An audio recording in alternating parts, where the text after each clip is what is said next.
em um mundo de fantasia. Na verdade, é na internet. Em que os filmes são analisados. Também tem biografia, entrevista, debate, um monte de coisa, né? Sim, um podcast se destaca. Podcast Cinemação. Só no cinemação.com.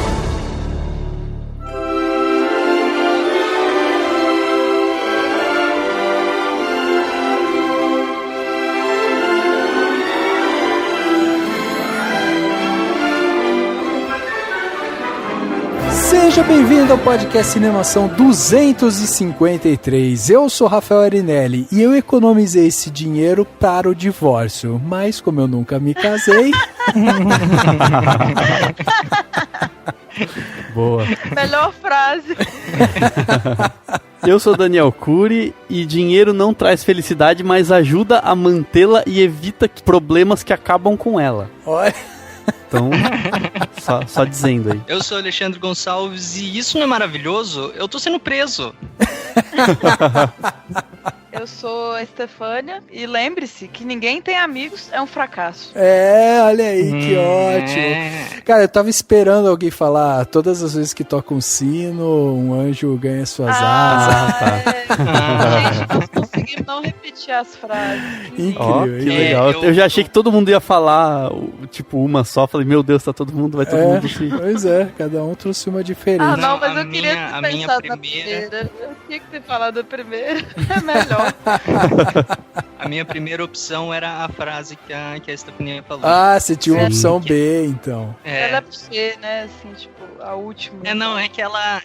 Eu já tinha anotado ela, né? Antes. Daí agora eu fui procurar uma segunda. Cara, sensacional. Isso só mostra a riqueza, né, do filme que a gente vai falar hoje, que a gente trouxe aqui a Estefânia, trouxe o Ale lá do Indicação, a Estefânia do Feito por Elas e agora do Cinematório, e viemos aqui para bater esse papo sobre um clássico, né, um filme que vale aí ser assistido e que inclusive entrou recentemente aí no catálogo da Netflix, que é o A Felicidade Não Se Compra, o filme aí de 46, que é uma inspiração para muita gente, e hoje a gente vai bater um papo justamente sobre esse clássico. E como eu disse, né, a gente trouxe aqui a Estefânia, que já participou de um podcast com a gente aqui, é lá do Feito por Elas, então a Estefânia já tem cadeira cativa aqui no Cinemação, já entra com o pé na porta, já vai puxando a cadeira e tal. E ela participou recentemente aqui do nosso debate sobre Blade Runner, e agora tá de casa nova também, Estefânia, tá lá no Cinematório? Isso, com muito orgulho, tô aí de volta trabalhando com o Renato e com a Raquel. Escuta a gente lá também, tá no YouTube também, os vídeos. A galera lá é muito boa, a gente também sempre recomenda eles aqui, porque o trabalho é muito bem feito, a gente adora isso. Tem a maravilhosa da Ana Lúcia Andrade também, que é professora na Federal, tem o Antônio, um time massa. Exatamente, muito bacana. E o Alê, né, que já é da casa aqui também, já participou de outro clássico, né, Bonequinha de Luxo, já esteve aqui debatendo outros temas, e hoje veio palpitar aí sobre Felicidade Não Se Compra. Tá no seu top 5 de clássicos, Ale? Cara, no meu não sei, mas do meu pai com certeza está. Nós temos aqui em casa uma coleção considerável de filmes do Frank Capra. Legal. A Felicidade Não Se Compra é um deles. Tá lá, né? Tá lá na prateleira. Então. Tá lá em cadeira cativa. A gente tem uma gaveta onde a gente guarda um monte de DVD de filme e a gente tem uma parte em cima da TV onde ficam os mais assistidos, ou os assistidos com recorrência. E a Felicidade Não Se Compra tá lá. Sensacional. Bom, hoje a gente vai então bater esse papo sobre esse filme pós Segunda Guerra Mundial aí, a gente vai debater um pouco justamente o que ele fala, qual que é a sua mensagem, né? Por que esse filme se tornou tão especial no mundo cinematográfico e tal, e a gente vai bater esse papo logo depois do quadro Repercussão. Confira o que rolou durante a semana. Eu começo. Agora no Repercussão.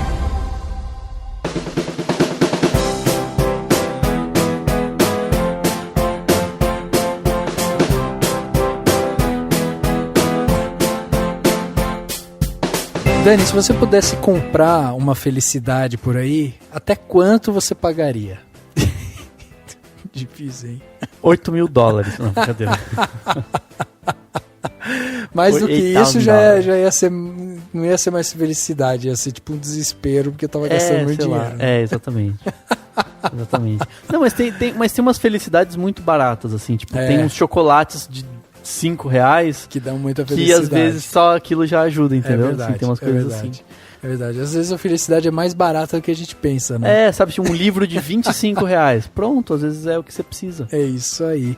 Muito bem, se você tá aqui com a gente nesse Repercussão 253, você pode mandar seu comentário e dizer também, né, se você compraria a sua felicidade e qual a sua felicidade mais barata. Manda seu comentário pra gente, né? Às vezes tem uma felicidade aí, chocolatinho, um sorvetinho, né? Uma coisinha de comer. Estou falando coisa de comer, né? Mas poderia ser, sei lá, uma caneta nova, de repente é um prazer escrever com uma caneta dependendo da nova. pessoa, tem pessoas que gostam, é verdade. Então diz pra gente qual que é a sua felicidade aí, e se você quer mandar seu comentário, mande, né, sempre pro contato@cinemação.com, ou ouça a gente, né, lá na radioinverso.com, todas as sextas-feiras às 22 horas, com reprises aos domingos ao meio-dia. Estamos lá na radioinverso.com, passando o nosso podcast, discutindo sobre filmes e tal. Você escuta nosso podcast na íntegra e ao mesmo tempo escuta também lá as músicas, as notícias da Rádio Inverso. Super bacana o projeto que está acontecendo e a gente está lá como parceiros. Você também pode acompanhar todas as notícias, trailers, artigos, críticas, os outros podcasts e tal, tudo lá no cinemação.com, o nosso portal, onde você encontra inclusive as nossas redes sociais, né, Facebook, Twitter, Instagram e tal, enfim, você acompanha tudo no cinemação.com. A gente centraliza todas as nossas informações, todos os nossos conteúdos lá no cinemação.com. Inclusive os nossos podcasts. Hoje estamos em 4 podcasts. Temos aqui o podcast do Cinemação, que é esse que você está ouvindo. Olá, seja bem-vindo a mais um podcast do Cinemação. Temos também o Indicação, né, onde o Ale, que hoje grava com a gente aqui, faz parte. Um podcast onde damos dicas cinematográficas aí para você curtir também sua semana. Temos as Matildas, um podcast focado no olhar feminino para o mundo cinematográfico. As meninas discutem temas que circundam aí, né, o universo feminino. Muito bacana o podcast, um podcast que está dando muita alegria pra gente. E temos o Cinemação Drops. O Cinemação Drops é aquele espaço onde você vai escutar notícias de entretenimento em um espaço curto de tempo. Um podcast bem mais rápido em que você fica por dentro de tudo que está rolando no mundo cinematográfico. Então vai lá, visita o cinemação.com, prestigie o nosso conteúdo que é 100% gratuito e aproveite para sempre deixar seus comentários aqui pra gente. E se você quer receber um pôster no seu e-mail para poder imprimir, um pôster exclusivo do Cinemação, se você quer entrar no grupo do Facebook que é secreto, que é restrito pra galerinha que gosta de cinema, que curte, que gosta de discutir, que é o Cinemação Premiere. E se você quer que a gente continue aqui postando podcast toda semana, se você quer que a gente continue falando sobre filmes clássicos, lançamentos, enfim, sobre temas amplos ou mais fechados a respeito de cinema, se você quer ouvir esse papo de bar bacana, se você gosta da gente, se você, enfim, quer que a gente de repente tenha vídeos ou mais coisas ainda no Cinemação, eu acho que você vai gostar da ideia de poder contribuir com o Cinemação e ser o padrinho, uma madrinha, um patrão, uma patroa do Cinemação. Então é só ir lá no Patreon, que é o patreon.com/cinemação, ou no nosso Apoia-se, que é o apoia.se/cinemação, escolher um valor que couber melhor no seu bolso, $1, $5, R$10, $5, enfim, tem valor para tudo, para vários tipos de cartões e vários perfis de pessoas. Você vai lá e você vai fazer como fazem o Diego Lima, o Fernando Machado, o Alberto Marinho Camilo, a Tatiane Nantes, a Fernanda Siqueira, o Thierry Penteado, a Tamires Porto e o Will Bongiolo, e você vai poder ser um patrão ou uma patroa do Cinemação. Então entra lá e contribua com o que couber melhor no seu bolso, que a gente vai ficar muito feliz e só vai melhorar o nosso trabalho. Chegando aqui na parte onde as pessoas saíram dos seus armários e deixaram seus comentários aqui pra gente, temos um comentário aqui muito bacana que foi deixado pelo Luiz Vilela no nosso último podcast, o podcast 252, quando a gente falou sobre representatividade LGBT. E ele mandou o seguinte comentário: mais um podcast ótimo no Cinemação, mas isso já é um lugar comum. Olha aí que maravilha, tá vendo? Todo podcast é ótimo do Cinemação. Por isso que... Somos maravilhosos. Por isso que estamos ganhando cada vez mais ouvintes. E você que está nos ouvindo poderia apresentar o nosso podcast para pelo menos mais 5 pessoas, hein? Sim, só dá um compartilhado aí no Facebook, tá ótimo. Seria fantástico. E aí ele continua. Algumas observações, já que o objetivo seria mostrar o LGBT como um membro integrado da sociedade, percebo que foram esquecidos alguns personagens. Em novelas foi mencionado o personagem de Matheus Solano, Félix, em Amor à Vida. Um personagem durante grande parte da trama estereotipado, mas que ganhou profundidade no final da novela. Mas esqueceram de um casal formado pelo Marcelo Antoni e Thiago Fragoso, um casal com suas profissões e vida de casal. Uma vida comum e aceita em sua sociedade. É claro que era em alta sociedade. Tão comum que não terminaram juntos, separaram-se e acharam novos companheiros, também gays. Ou seja, o autor não tentou impor a mudança de suas preferências. É legal, né? A gente vê que as novelas têm abordado o tema. Aos poucos elas estão melhorando. Exatamente. Continuando o comentário do Luiz, ele fala assim: em cinema senti enorme falta da menção ao filme Filadélfia com Tom Hanks, o Good Boy da América, e Antônio Bandeiras, o Latin Lover típico, que formaram um lindo casal, onde seu amor permanece mesmo ao enfrentar o derradeiro momento. Inclusive, temos Denzel Washington num personagem de início claramente homofóbico e que começa a ver que o relacionamento entre Hanks e Bandeiras é puro e tão forte quanto o dele pela esposa, percebendo também a discriminação que antes não percebia. Esse filme, eu acho demais, esse filme é demais, mas eu acho que acima de tudo, além da parte homofóbica, que não é tanto o foco do filme, ele fala muito da nossa ignorância para com a AIDS, né? E era numa época em que se associava muito, né? Sim, homossexualidade com AIDS, porque quando surgiu e tudo ainda era muito, né, assim, meio tudo muito confuso, as pessoas ainda estavam entendendo tudo. Exatamente. E tem mais aqui do Luiz, ele fala: e temos o filme Eu os Declaro Marido e Larry, que mostra 2 bombeiros heterossexuais que tentam burlar o corpo de bombeiro simulando o casamento. Apesar de ser uma comédia, mostra os personagens principais encarando o preconceito da sociedade e até de seus amigos de corporação. Por último, venho pedir que não me discriminem. Nos comentários finais foi falado de forma depreciativa do candidato Bolsonaro, o qual serei eleitor. Nem todos que o escolheram têm este perfil. Infelizmente, vejo que existe um preconceito aos que têm essa escolha de candidato. Não entrarei em detalhes quanto às minhas convicções quanto a ele, mas peço que os colegas busquem abrir sua mente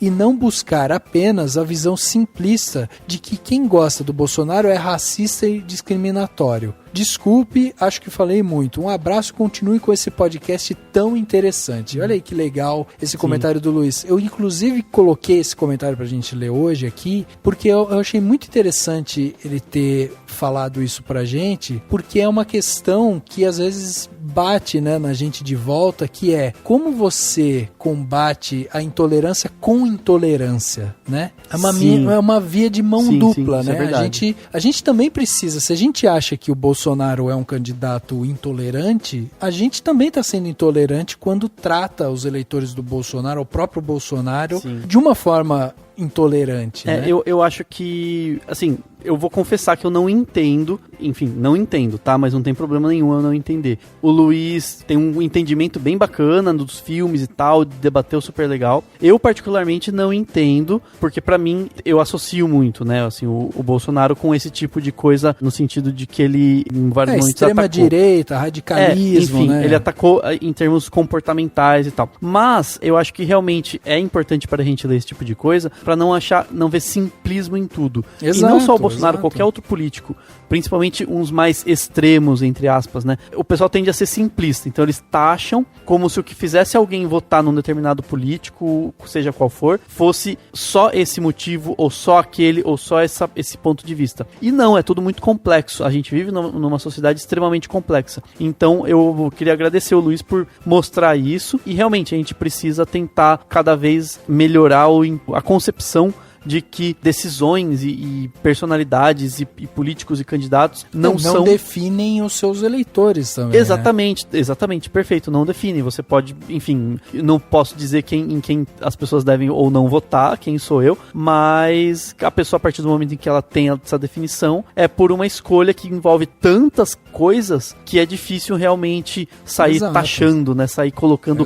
carimbinhos em todo mundo. Então a gente tá aqui meio que fazendo uma meia-culpa, né? Exatamente, porque a gente concorda de uma certa forma com o Luiz, porque se a gente fez isso e alguma pessoa se sentiu ofendida com a forma como a gente falou, tá aí um momento pra gente também levantar essa bandeira da reflexão, né? Dessa intolerância pela intolerância. Perfeito. E assim, a gente vai errar, né? Em vários momentos a gente vai acabar fazendo um comentário aqui, uma piadinha ali, nananã, que eventualmente vai ofender. Claro que a gente não quer e não pretende fazer nada extremamente ofensivo. A gente jamais vai querer fazer isso. Mas, eventualmente, é normal que num bate-papo você fale alguma coisa que possa incomodar alguém, e aí quem se sentir incomodado, fique à vontade. Teve gente que ficou bravo, já que eu critiquei as pessoas que gostaram de Esquadrão Suicida, né? Teve uma vez... Sim, E realmente, eu errei e tudo mais, assim, é aquele comentário bobinho e tudo mais, né? Eu acho que, acima de tudo, vale fazer como o Luiz fez, de vir e comentar de forma respeitosa, sabe? Conversar com a gente e tal, porque do mesmo jeito que a gente tá aqui gravando e colocando a nossa opinião, a gente dá os nossos nomes, a gente fala quem a gente tá aqui toda semana opinando sobre alguma coisa. É importante que vocês que escutam a gente também estejam preparados para dar seus nomes, corrigir a gente, colocar sua opinião também à prova, porque isso é muito importante. Sim, claro. E Dani, inclusive nesse podcast, a gente tem um adendo para fazer, né? Que inclusive foi levantado essa atenção nossa também pelo Danilo Carreiro, que foi quem participou do último podcast, né? Exatamente. É basicamente um disclaimer, né, que a gente precisa fazer. Em algum momento do podcast passado sobre LGBT, a gente usou o termo homossexualismo, que é considerado um termo pejorativo e que não deve ser utilizado. Eu me lembro de ter usado esse termo de uma maneira irônica, né? O Rafa estava contando alguma coisa, eu falei, Rafa, você está incentivando o homossexualismo, porque é uma frase que algumas pessoas usam. Mas pode ser que em algum momento eu ou o Rafa tenhamos utilizado esse termo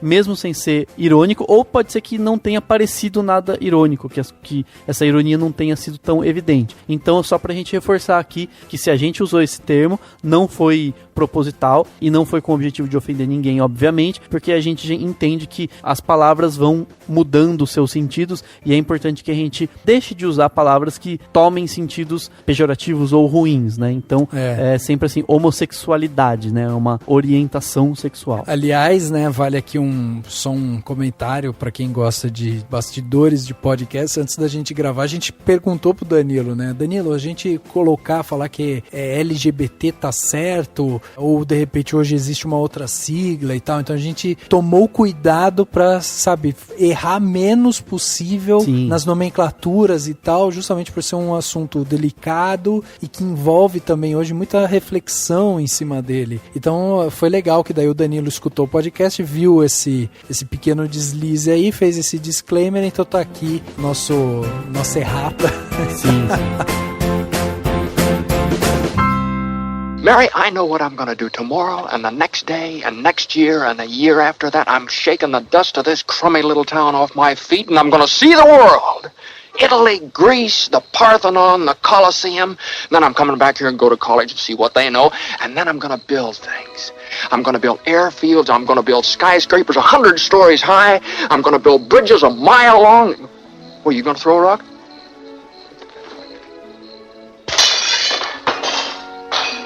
Hey, that's pretty good. What'd you wish, Mary?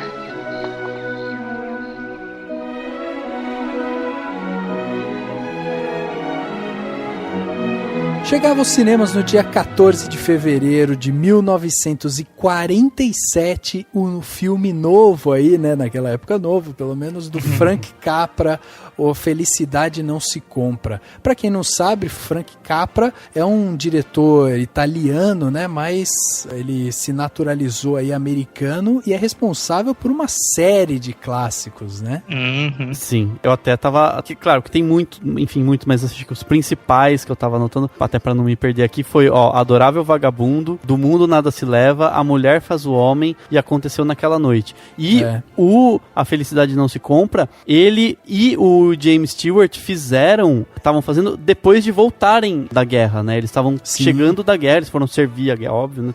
Teve Segunda Guerra Mundial. Eles estavam chegando da guerra, e daí foi, tipo, o primeiro filme que ele fez pós-guerra, e o objetivo era esse, mostrar a América boa, a América bonita, tudo de bom que tem na América, com uma forma dos sonhos, essa visão, assim, justamente pra enaltecer tudo isso, com esse sentimento de um mundo meio que renascendo, né? De renascendo das cinzas, esse sentimento aí. E isso tem muito, né, no filme, né? É importante a gente dizer que justamente o filme é de 1946 e a Segunda Guerra Mundial acabou em 1945, quer dizer, um ano depois vem esse filme, e a guerra ela foi muito marcada porque ela incluiu, né, além do Holocausto, e a única vez em que as armas nucleares foram utilizadas em combate. Então, assim, foi um conflito letal na história da humanidade, né? E resultou aí entre 50 e mais de 70 milhões de mortes que ocorreram, né, durante aquele período. Então, assim, foi um período negro, foi um período sombrio, obscuro, triste, em que o mundo viveu aquilo ali, e esse filme chega justamente como um respiro para aquele momento triste que a gente estava vivendo. E você imagina a situação do próprio Capra, por mais que, assim, ele com certeza se sentiu muito americano, né, mesmo tendo nascido na Itália, até porque justamente ele participou da guerra do lado dos americanos contra o país onde ele nasceu, né? Exato. Então, imagino como que deve ter sido na cabeça dele, né, um sentimento, talvez, qualquer que, não sei qual foi exatamente, mas com certeza ele, nesse momento, se sentia muito mais americano, né? Exato. Do que italiano, obviamente. Eu não sei o quanto ele participou de combate. O que eu sei do Capra é que ele participou muito mais ativamente na guerra, fazendo aquelas videopropagandas, né, de motivação, tentar né? vender isso, mostrando qual que era a realidade da guerra e tudo mais, aquelas propagandas para tentar vender ações de guerra, como aparece, eu esqueci o nome correto, mas que aparece o Capitão América fazendo os vídeos também, aquela linha de filmagem. Eu não sei o quanto de combate ele viu, ele ativamente participou enquanto soldado, mas ele participou muito mais fazendo esse tipo de filmagem, né, de documentação de guerra. Exato.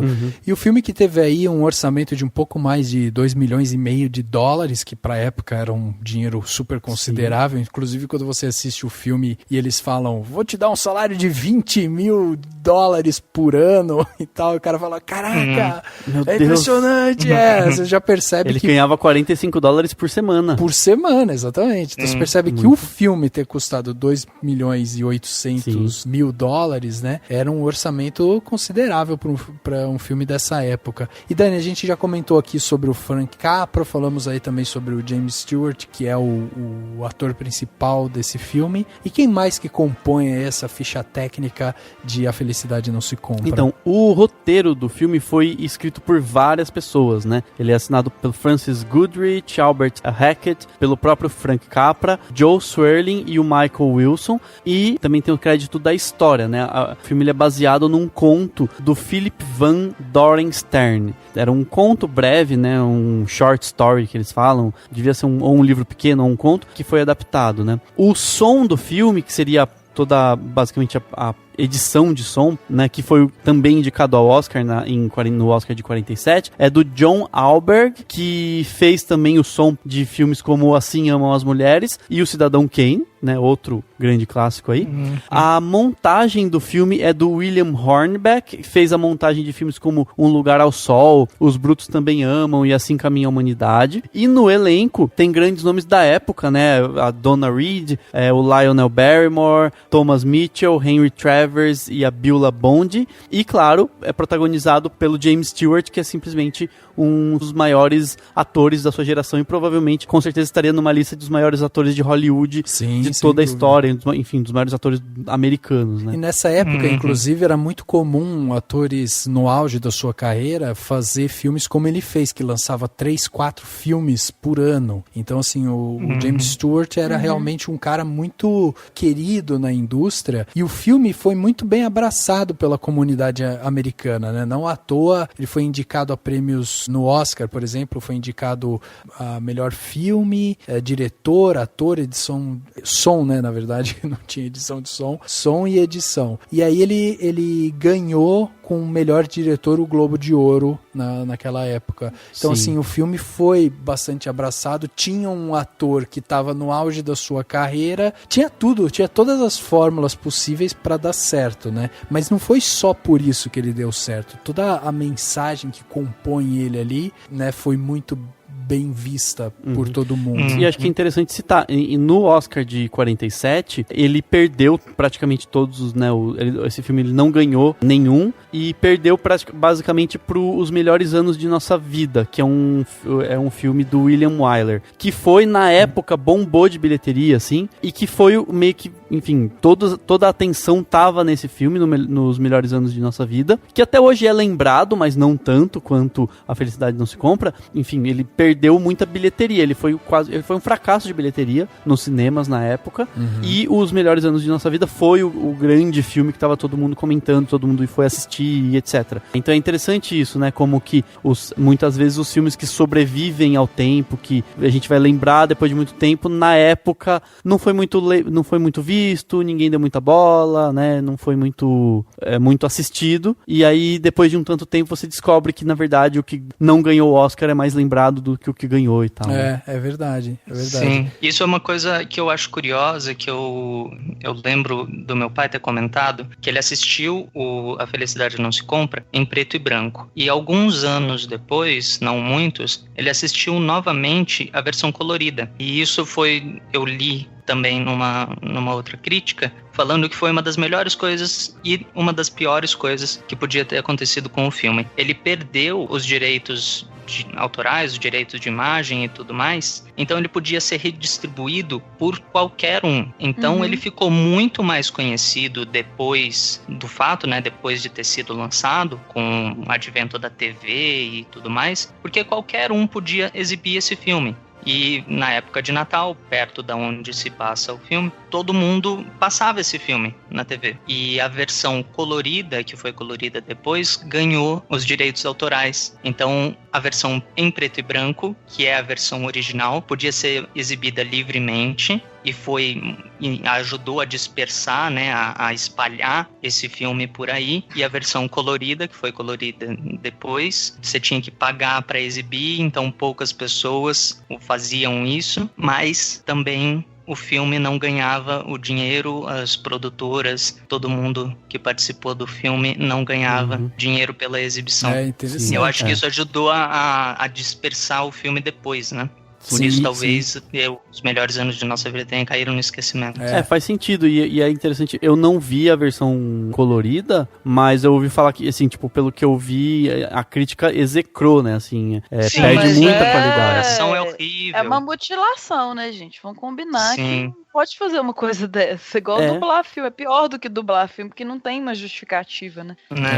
Colorir um filme desse. Eu assisti a versão colorida. Então, inclusive porque a própria coloração diz muito também do que o próprio diretor quer passar, né? Quem é que disse que olhando ali, de repente ele queria cores mais quentes ou neutras, ou, né? Não, e se foi feito em preto e branco, era porque era pra ser em preto e branco, exato, né? Enfim. Agora, o James Stewart, é legal da gente só frisar que, além de estar no auge da sua carreira e tal, ele também ficou muito conhecido do grande público e tal, por ter feito quase 10 anos depois o Janela Indiscreta, né, do Hitchcock, que é um dos grandes filmes do Hitchcock e tal, e o filme Janela Indiscreta ganhou o Oscar de melhor filme na época, então, tipo, ele também ficou conhecido por esse filme. Agora, sim, a gente tá falando desses bastidores, né, e tal, mas o filme em si tem uma história que é muito cativante. Então, Ale, traz pra gente uma sinopse sobre o que fala A Felicidade Não Se Compra. Eu vou contar um pouquinho do começo do filme, pra eu poder poder explicar mais ou menos o que acontece na história. O filme começa com algumas cenas de casas, janelas, ruas, visões aéreas, visões meio sem ninguém e com vozes ao fundo rezando. Ah, por favor, meu Deus, ajuda o George, ajuda ele tá passando por um momento difícil e coisas do tipo. Várias orações nessa linha. E então a câmera se volta para as estrelas e tem uma cena onde tem duas galáxias conversando e eles discutem, nossa, né, essa pessoa realmente está precisando de ajuda. Então tá na hora da gente chamar um anjo para ir ajudá-lo, para ir salvar essa pessoa de alguma forma. E o filme se desenrola nisso. Você acompanha a vida do George Bailey, que é interpretado pelo James Stewart. Você vê alguns momentos da infância dele que causam ali certos aspectos que ele vai, né, carregar pela vida inteira. E você acompanha alguns momentos da juventude dele ali, o final da adolescência e até o momento em que ele se torna adulto e que ele tem que encarar a vida de uma forma que ele não planejava. Ele sempre, desde criança, sempre quis ser um viajante, um aventureiro, um explorador do mundo. E o filme até chega perto, no filme ele até chega perto disso, mas a vida acontece e ele tem que mudar, se adaptar e encarar a vida com outros olhos. E o filme se trata disso, né? De como você tem que se adaptar e fazer o melhor, tirar o melhor da situação em que você se encontra. Exatamente. E eu acho que se a gente pegar o conceito básico para se contar uma história, onde a gente pega ali 3 eixos, né, principais, a gente podia até dividir eles por atos e tal, onde a gente tem introdução, conflito e resolução, tipo, o básico de uma história, a gente consegue delimitar eles dentro desse filme de uma forma clara, assim, porque a gente consegue ver mais ou menos, justamente assim, como está sendo contada uma história por um, vamos dizer, um plano astral, né, ali onde tem José e tal, né, eles ficam conversando ali, e aí vem um anjo da guarda e tal. Então, como está sendo já contada essa história e está sendo explicado, está sendo passado um briefing pro anjo da guarda, né, para ele saber onde ele está se metendo, e tô falando, não, então olha só, vou te explicar mais ou menos a situação geral para quando você for lá, você conseguir resolver da melhor maneira. Então a gente consegue ter um panorama geral de toda a situação, consegue entender a estrutura que ali a gente está encontrando e consegue também perceber a tridimensionalidade desse personagem que é o George, que é o personagem que a gente vai acompanhar por toda a história. Agora eu ia perguntar aqui até para Estefânia se ela sentiu isso, mas uma das coisas que mais me chamou a atenção reassistindo o filme agora, o ritmo do filme, né? Como ele tem um ritmo gostoso de se assistir, como os eventos vão acontecendo de uma forma bem cadenciada, assim, você não tem nenhum momento ali de barriga nem nada. Você sentiu isso, Estefânia? Você gosta do ritmo do filme, dessa estrutura que ele constrói ao longo da história? Exatamente, é muito... São 2h10, né? Não é um filme exatamente pequeno, né?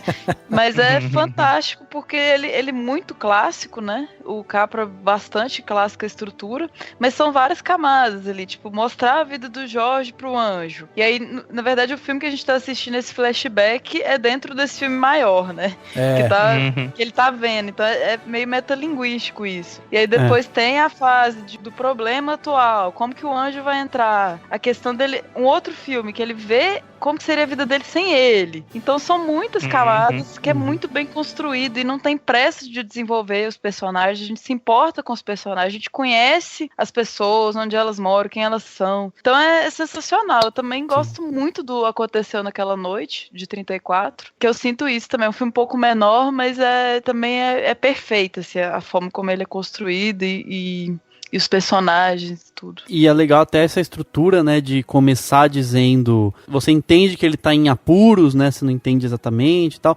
Enfim, ao passar este filme pro Anjo da Guarda, você tá vendo pela primeira vez, obviamente, você vai sentindo essa expectativa de o que vai acontecer pra ele estar em apuros, né? Sim, sim. E ao mesmo tempo, você vai entendendo na pele dele, né, pelos momentos em que ele se sente mais frustrado, que ele quase vai pra fazer uma viagem, não consegue, quase vai sair em lua de mel e não consegue, quase, então tudo, você vai sentindo isso e de uma forma muito sutil, assim, né, claro, não tem nenhum momento em que dá um dramalhão e ele fica, meu Deus, eu tive que cancelar, não, você só percebe, ele cancelou a viagem. Mas eu acho que isso que é legal, porque o personagem que é o George, que é um cara muito positivo no começo, ele vai minguando ao decorrer do filme e você entende por que ele tá murchando, né? Sim, mas ao mesmo tempo eu acho que o James Stewart consegue dar uma alegria nele bem jovial, assim. Então você vê que ele busca sempre ser feliz e ele não consegue não ajudar as pessoas, né? Exato. Então quando ele tá quase fazendo, vê que precisa ajudar alguém, vai lá e ajuda. Ele, enfim, tem vários momentos assim. How did you happen to fall in?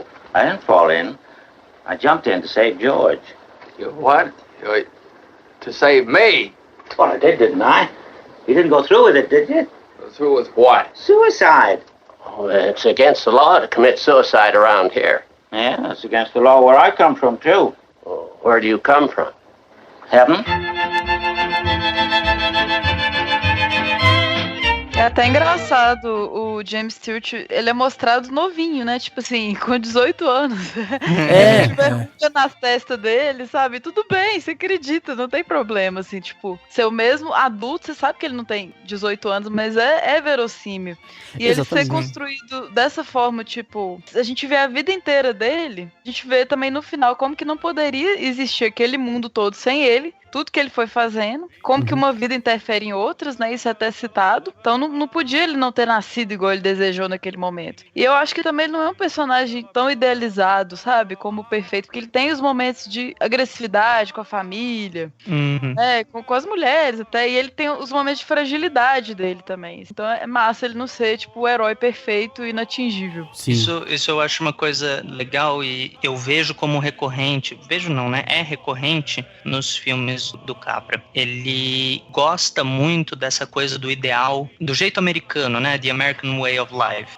Onde eles celebram, sim, o coletivo, mas eles dão muito mais valor aos heróis do coletivo. Não os heróis de guerra e coisas do tipo, eles também dão valor, mas os heróis desconhecidos da sociedade. E isso fica muito visível na sociedade americana quando você fala de beisebol, de futebol americano, que você tem o time ganhou, mas quem representa o time é o quarterback, ou o linebacker, ou o rebatedor, ou o arremessador. Você tem um indivíduo que mostra o quão bom é aquele conjunto. Isso que se caracteriza muito bem nos filmes do Capra. Como que ele faz isso? Ele sempre coloca um personagem que ele é muito humano. Ele tem defeitos, ele tem problemas, ele tem todas essas coisas, mas ele se ressalta nessa coisa de querer fazer o bem pela sociedade, de eu vou ter que cancelar a viagem, vou ter que cancelar a lua de mel porque eu tenho que resolver o problema do banco.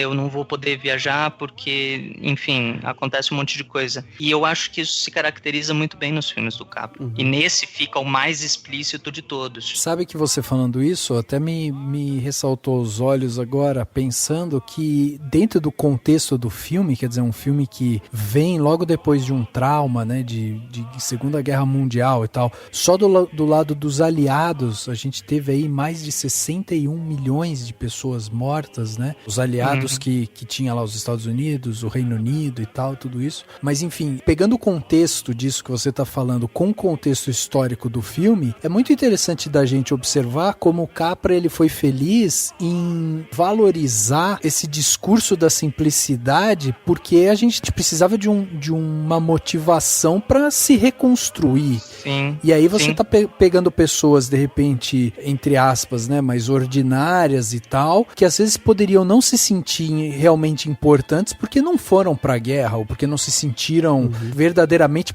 patriotas, entendeu? Tem aquele momento já no fim que o tio dele fala, né, assim, você viu, ele fez isso e fez, tá vendo como nem todo herói precisa ir pra guerra, exato, né? Exato. E ele mostra tudo isso que ele fica fez. Muito, isso que você falou, Rafa, fica muito claro em certos momentos do filme, quando passa pelo momento da depressão, da Grande Depressão de 29, e durante a guerra, que ele vê nos jornais, o amigo dele foi herói de guerra, o outro amigo tá desenvolvendo super tecnologias e tudo mais, e ele tá ali e salvando a vida da cidade. Então, ele é o herói daquele contexto onde ele tá, que cai no que eu falei antes. Exato. Sim, É sim. isso mesmo que vocês falaram, assim, de ser um filme feito exatamente depois da Segunda Guerra, né, 1946, e que é um filme muito necessário, não é puro escapismo, sabe? A gente precisa disso. Precisa dessa esperança, assim, no cinema, que seja, pra acreditar nas pessoas. Tanto que é um filme que eu gosto de ver perto, assim, de fim de ano, perto do Natal, porque dá uma renovada nisso, assim, nesses milagres que podem acontecer. É muito reconfortante assistir. É verdade. Não, e ele traz realmente essa mensagem de otimismo e até vamos trazer aqui pro final do ano, afinal de contas estamos gravando esse podcast em novembro, né? Muito bom.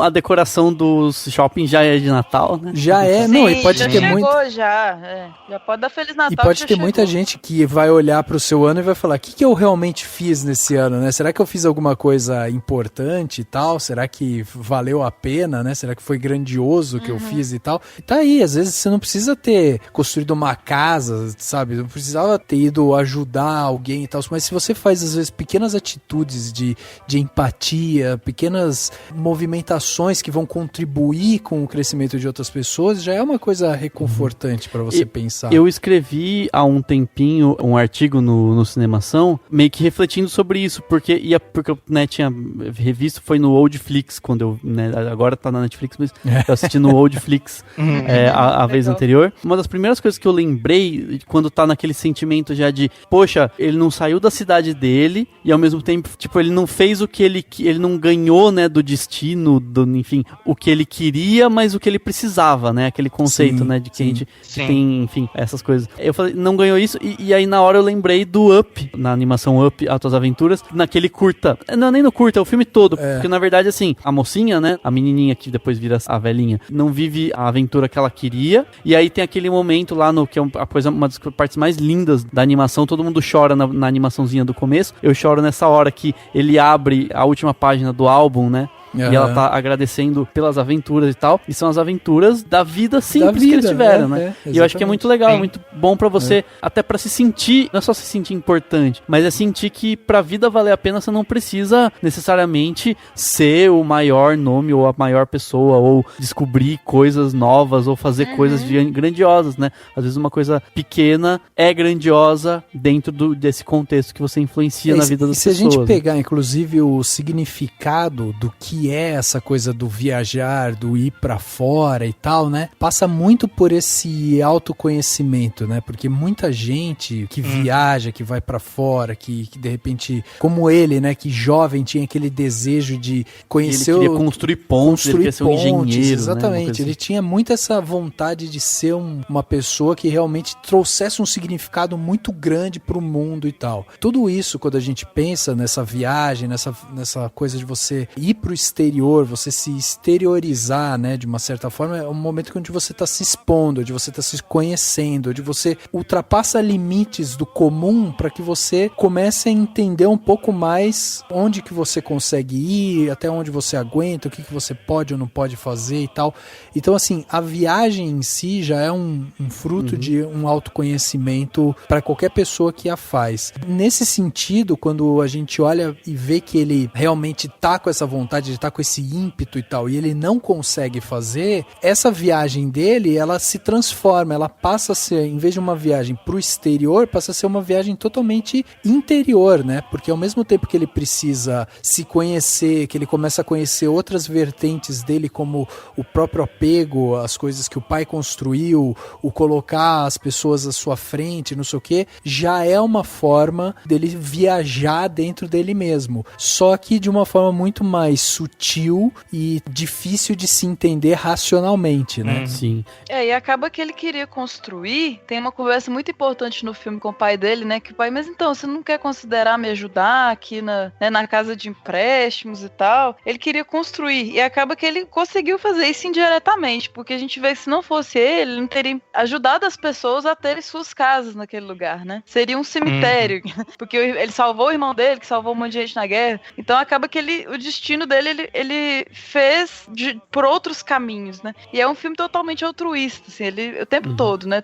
Eu só reparei na revisão agora. Tem um quadrinho, em um determinado momento, que tá escrito tudo que você leva com você é o que você deu em vida, né? Então eu não tinha visto isso, mas é tipo muito ele, assim. Ele tá pensando em se ele vai aceitar aquela proposta que o vilão...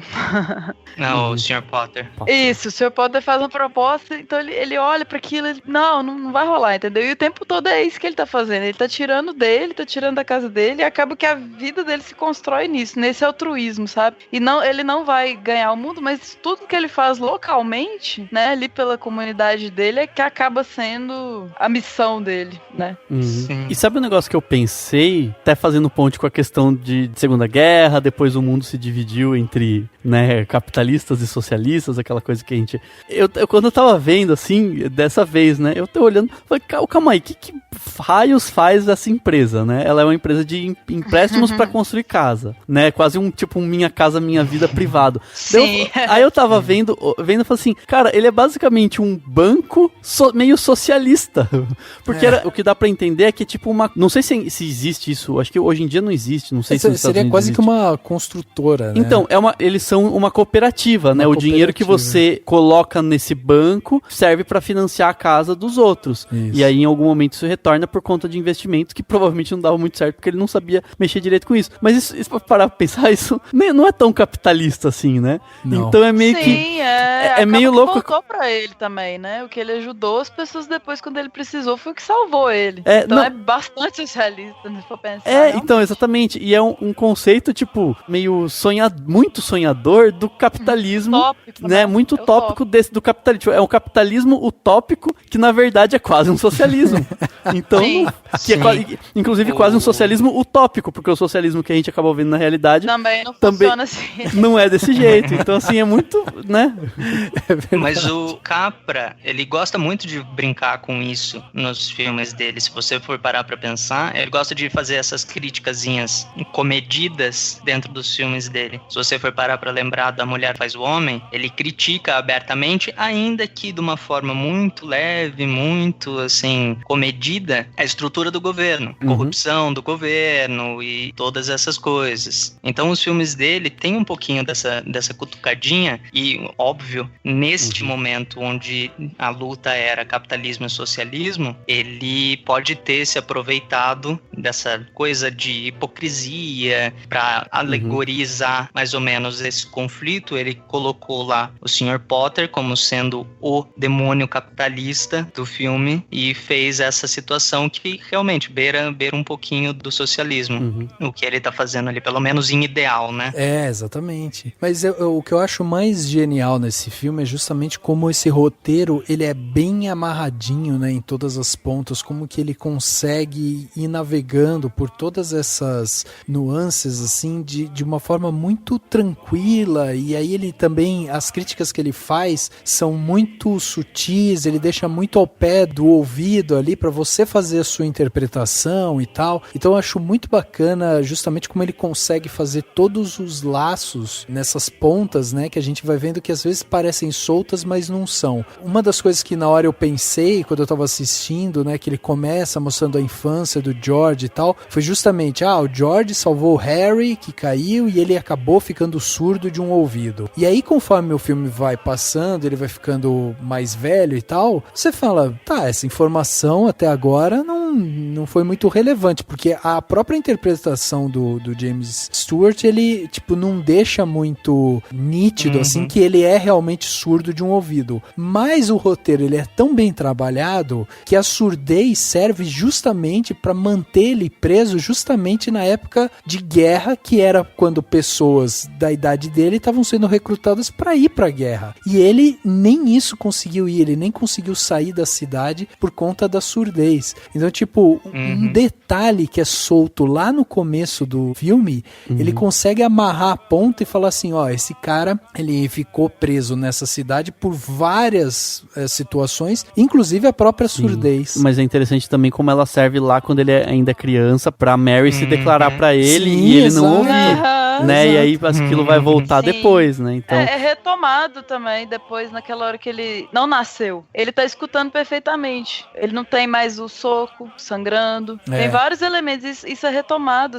É muito bem encaixado, realmente. sim, sim. E é legal como esse momento que ele sai pela cidade e tudo mais, logo depois ele volta pro ponto onde ele tava. E o Clarence, né, que é o anjo, não aparece mais, né? Não, Então, assim, você pode interpretar como realmente é uma coisa mágica que aconteceu, ele foi, ou foi tudo na cabeça dele, foi só, né, enfim, você pode interpretar como estrito senso, né, você tá vendo aquilo que está acontecendo, ou você tá vendo o que tá se passando só na cabeça dele, e na verdade o anjo literalmente nunca esteve, né, lá, assim. Mas aí tem o cartão, né, o cartão de Natal, que é a introdução do filme é feita em cartões de Natal. O anjo deixa pra ele um cartão de Natal, então ele tem uma prova, assim, tudo bem que pode ser uma viagem, mas a esposa dele vê o cartão e pergunta de quem? É um amigo meu. Não, faz sentido. Então muito provavelmente aquilo foi meio estrito senso, né? Assim, você tava vendo o que tava acontecendo, mas ele fez tipo um círculo completo, né? Ele andou pela cidade, viu tudo e voltou justamente pra mesma ponte onde ele tava, né? Inicialmente pra se jogar e tal. Ah, não, sim, na ponte fecha essa história perfeitamente. Ele voltar pra ponte anula tudo, né? Que ele viu. Exatamente. Agora o cartão te deixa com aquele pontinho na fantasia, assim. Sim. Tipo, rolou ou não rolou, né? E o sininho que deu certo, mostra que deu certo. Sim, né? O sininho da menina, exato. Ganhou a asa. Yeah, so you still think killing yourself would make everyone feel happier, eh? Oh, I don't know. I guess you're right. I suppose it'd been better if I'd never been born at all. What'd you say? I said I wish I'd never been born. Oh, you mustn't say things like that. Wait a minute. Wait a minute. That's an idea. What do you think? Yeah, that'll do it. All right. You've got your wish. You've never been born.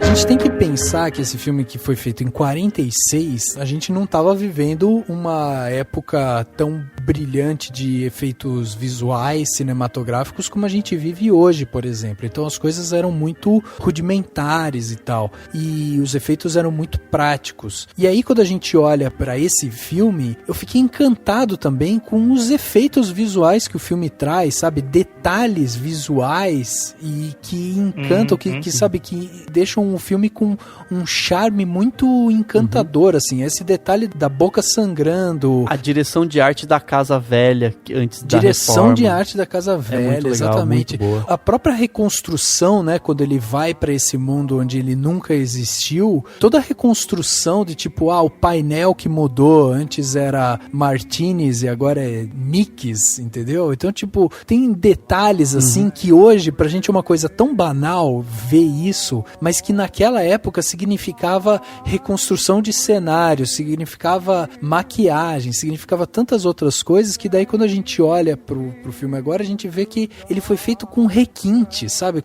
Prestando atenção nos detalhes. O Dani até falou agora quando ele tava de ver aqui, que daí ele falou assim, eu não sei se foi um erro e tal, mas a hora que o policial puxa a arma e atira no George quando ele tá fugindo desse... A cidade é a outra cidade, né? A Potter. Ele dá uns tiros assim, ele erra, e aí lá no fundo tem o nome chamado Pottersville. Seria um letreiro em alguma casa, alguma coisa. O cara dá os tiros e erra, e um dos letreiros lá no fundo apaga. Quer dizer, o cara errou o tiro, acertou lá, né? E é um detalhezinho muito mínimo, assim, muito sabe? Um negócio mínimo. Que não... E é muito legal. Quando eu vi, eu falei, nossa, que legal, assim, uma coisinha simples. Esse assim. carinho com o filme, essa vontade de fazer ele de uma forma muito cuidadosa e tal, ela passa também, porque não é só a mensagem que o filme quer carregar, é a forma como ele é produzido, a forma como ele é filmado, né? Então, assim, a gente tá de mãos dadas com o George o filme inteiro, tá sentindo as dores dele, tá vendo quais são as alegrias, as frustrações dele e tal. E aí o filme ter esse capricho visual de querer, sabe, mostrar pequenas nuances ali, onde a gente vai sentir também esse peso ao decorrer da história é muito importante. Mesmo quando o George já tá mais velho e ele perde os $8.000 e ele tá preocupado e tal, você vê na cara do James Stewart aquela coisa do, sabe, a barba por fazer, o cabelo desarrumado, o cabelo já mais grisalho, ele com um rosto muito mais pesado e tal. Aliás, a interpretação do James Stewart é uma coisa fora de série. A cena que ele tá sentado no bar e ele começa a rezar pedindo ajuda e logo em seguida ele toma o soco, aquela cena você sente o peso que ele tá sentindo ali, sabe? Tá tremendo muito, né? Tremendo.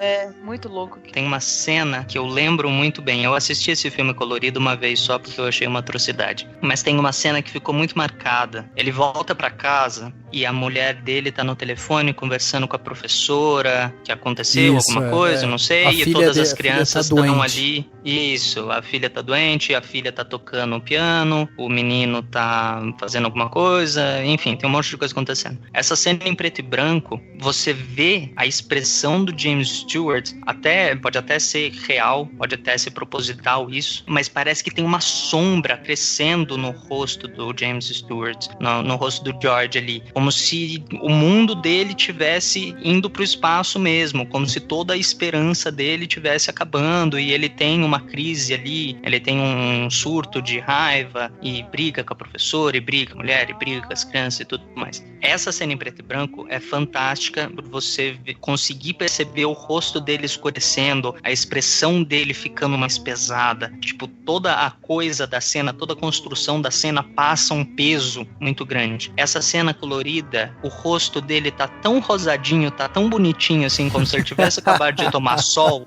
sair da praia, ele tá com, nossa, me deu tanta raiva essa cena colorida, perde totalmente o peso, e realmente o James Stewart é fantástico, nesse filme ele tá, assim, simplesmente genial. Então, e essa cena, ela é muito emblemática pro filme, porque ali é o ápice desse fracasso de vida dele, e a gente compartilha isso com ele, né? A gente viu um cara que era super brincalhão na infância, que era super sonhador na juventude, que não queria se prender por escritório, não sei o que, queria viajar ao mundo, construir pontes e prédios e não sei o que, e aí de repente o cara começou a ficar preso na firma, começou a ter que tocar os negócios, a ter que lidar de repente com situações ali adversas e pequenas, né, também, né, dentro do dia a dia ali, pra ele, pra algumas pessoas não e tal, então ele assim, ele foi minguando ao longo do filme, foi minguando, e de repente quando você vê que todas as cenas que ele tá aparecendo, que tem ali a cena que envolve a firma e tal,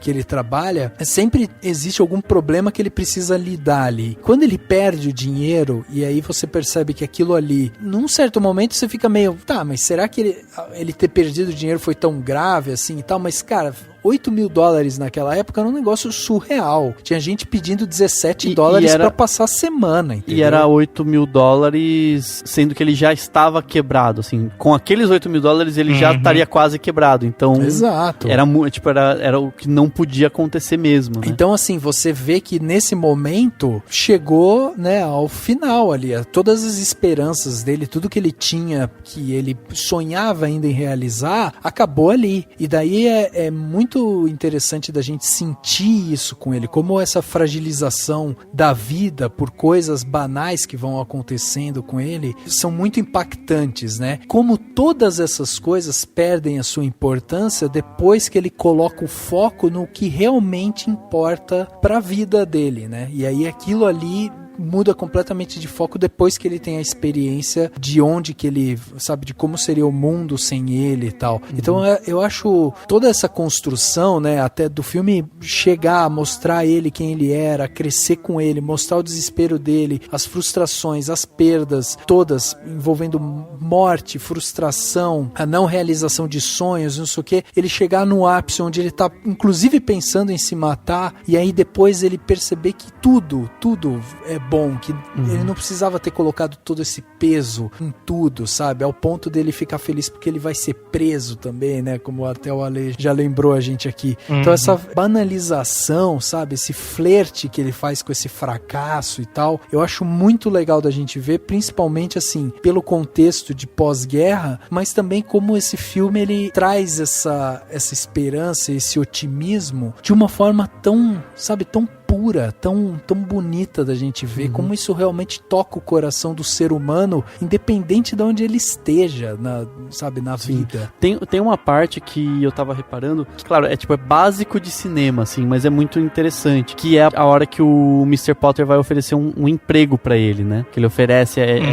no meio do filme ainda, né? Assim, antes do último ato e tal. E é muito interessante, tem todo aquele jogo de ele sentar na cadeira, tem até uma mini gag quase cômica, assim, que ele vai tentar se apoiar e não encontra apoio na mesa, porque a cadeira é muito baixa. É verdade. Daí você tem todo aquele, naquela coisa panorama, né? O Mr. Potter numa cadeira alta, todo poderoso, e ele na cadeira baixa. E aí, aos poucos, ao longo da cena, você vai tendo aquela coisa, a câmera vai só mudando, a ponto de estar mais baixa no momento em que ele se levanta. E aí ele cumprimenta o Mr. Potter, e aí ele se dá conta de que ele não pode aceitar aquilo, né? Fala, não, eu não vou aceitar esse emprego. Quando eu vi essa cena, eu lembrei muito de Jerry Lewis no Professor Aloprado, né? É aquilo lá, né? Que ele que não é cômica daquele jeito, ele não sente e vai afundando. Mas é isso mesmo, né? É muito interessante. Porque é bem isso, porque eu falei, é uma coisa básica de cinema. Né? Visual, né? Tátil. E muitos filmes são assim, né? O cara tá numa situação menor, ele tá sendo visto de cima, ele tá diminuído na cena. Daí vai aumentando aos poucos, papapá.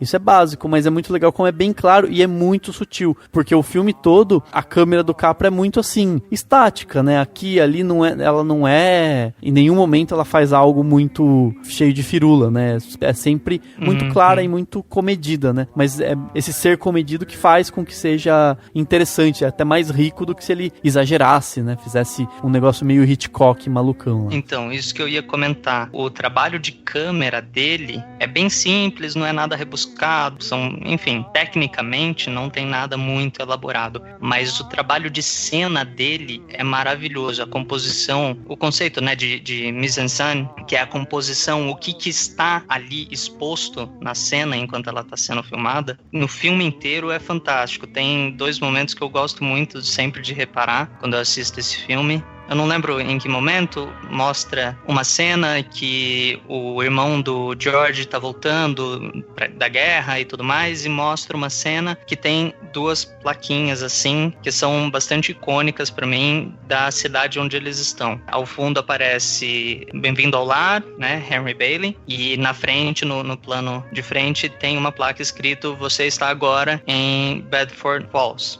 Então uma coisa assim mais aconchegante dessa cidade, uma coisa de uau, bem-vindo, você tá em casa, você tá no seu lar e tudo mais. E quando ele tá na outra cidade lá em Pottersville, tá escrito Pottersville bem grande, em letras iluminadas, e você tem ali algumas placas, proibido estacionar, proibido cachorros, proibido isso, proibido aquilo, aquele outro, que também é bastante característico do momento em que ele está, né? Que ele tá passando ali por um momento de negação, um momento de descrença e coisas do tipo. Uma outra coisa que eu gosto muito é da casa dele, né? Que quando eles se mudam para aquela casa, a mulher dele fala: não, porque cada vez, de tempos em tempos eu vou mudar, porque para você se sentir sempre num lugar diferente, tentando agradar ele, né? Agradar a vontade dele, o desejo dele de ir para fora, conhecer lugares diferentes e se aventurar. E em um certo momento onde eu acho que é na cena onde ele tem o snap, a mudança total do personagem dele, que o plano de fundo, todo o papel de parede da casa é um padrão de âncoras. E isso para mim é muito característico do momento em que ele se percebe ancorado e frustrado e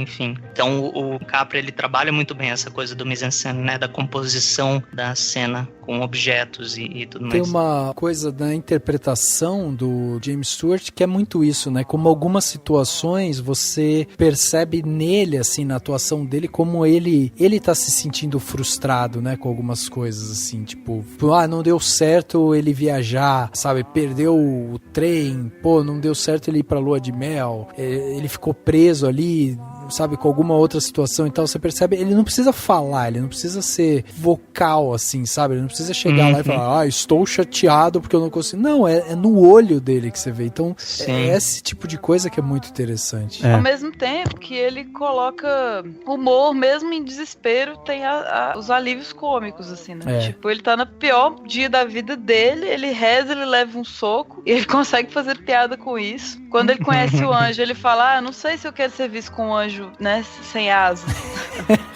Um anjo de segunda classe. Então ele tá o tempo todo sendo carismático e tal, mesmo nos momentos difíceis. E a direção do Capra é isso mesmo, ela é tão impactante porque ela é invisível também, sim, né? sim. Ela não tem essas marcas, né, que vários diretores colocam, é ótimo e tal, mas é a direção clássica que fica invisível, fica simples, discreto. E não é fácil fazer isso. Fazer essas composições em que você fica invisível e que a cena funciona super bem, né? Exato. E essa questão do humor é muito legal como o filme ele passeia por momentos de comédia mesmo, né? Assim, aqueles dois caras que estão lá ajudando a Mary a preparar, né, a casa, quando a casa ainda tá velha e tal, e ela, enfim, passa a lua de mel. Tem toda aquela coisa que eles cantam, aí um dá um tapa no outro. Então tem um momento lá no começo, quando ela fica pelada, ela escapa do roupão. Sim. Fica pelada atrás do arbusto. É muito desenho animado, né? Assim, tô pelado. Sim, é cartunesco, cartunesco, mas funciona muito bem, assim, porque é num momento que permite, e o legal é isso, assim, é naquele momento, tal, eles estão cantando uma música, e essa música se repete ao longo do filme, né, em vários momentos. Acho que quando ela quer chamar a atenção dele, antes deles começarem a namorar, e depois, quando eles já estão casados, tal, essa música que eles cantam juntos, se repete. Então, assim, não é uma cena mais humorada, mais ligada ao cômico, só por ser ligada ao cômico, só pra deixar o filme mais leve, mas ela vai reverberar o filme todo, né? Clarence! Help me, Clarence! Get me back! Get me back! I don't care what happens to me! Get me back to my wife and kids! Help me, Clarence, please! Please! I want to live again! I want to live again! I want to live again. Please, God, let me live again. Eu achei muito louco assim, eu falei, não, de onde eles tiraram essa ideia, né, de uma piscina embaixo de uma pista, tipo, que louco. Maravilhoso! E é uma das poucas cenas que não foi feita num set, não foi feita num estúdio, foi gravada numa escola de verdade que tinha isso, você fala, pô, muito louco isso. Sensacional. O humor, ele é muito pra sempre, assim, porque eu não sei se vocês já viram, mas tem alguns videozinhos desses de Natal mesmo, que a gente recebe com cenas. Colocaram a música da Simone, então é Natal, ela chega lá e quebra o vinil. Então, tipo, vou recortando esse filme. Aquela conversa das menininhas. Você gosta de todos os meninos, qual que é o problema? Sabe, tem umas coisas muito icônicas nesse filme. Aquele desenho dele lançando a lua, eu sempre lembro do Todo-Poderoso com o Jim Carrey, que ele literalmente laça a lua. Tem as piadinhas internas do casal também, né, que aquilo ali virou um quadro na casa deles. Aquele dia que a Mary tava tentando seduzir ele, ela colocou visível, ela tentava retomar essas piadinhas internas do casal. Então é muito bom essas gags também que o filme faz. Sim, eu acho que isso ajuda, né, a compor a coisa do filme, mas principalmente a coisa do George, né? Enfim, ele tá se perdendo nele, tá se perdendo em frustrações, mas Capra e toda a equipe do roteiro, né? Eles colocam essas piadinhas, esses momentinhos de comédia, como se fossem lembretes para ele de quem ele é, na verdade, né? Como o Dani falou, não quero ser visto com um anjo de segundo grau, que nem asa tem. Ele não perdeu a essência dele, ele ainda é um cara brincalhão, ele ainda é um cara, né, que faz piadinha, que tudo mais. E eu gosto muito disso porque ele vai soltando isso ao longo do filme e você acompanha isso e absorve até de uma certa forma como, poxa, isso faz parte dele, né? Faz parte do George. Ficaria esquisito sem essas piadinhas. Você sabe que eu acho que isso tem até uma dupla função, porque além de você ter justamente essa parte de assim mostrar, né, como ele é engraçado e tal, e como ele ainda tem essa essência brincalhona e tal, ao mesmo tempo ela serve para te relembrar daquele George sonhador, daquele George que queria ir embora, e isso também gera uma frustração no espectador, porque toda vez que ele brinca, você olha para aquele cara e fala, meu, ele ainda tá levando as coisas numa boa, mas sabe, ele não é mais para esse lugar, vai embora, cara, busca o seu sonho e tal. Então ela faz essa, sabe, ela tem essa dupla função de, ao mesmo tempo que te diverte, ela também te relembra que ele é um cara frustrado, né? Então isso é muito bacana. Eu acho que outra coisa também que funciona também muito bem nesse filme é o personagem do Potter, né? Que é esse banqueiro que a gente estava falando.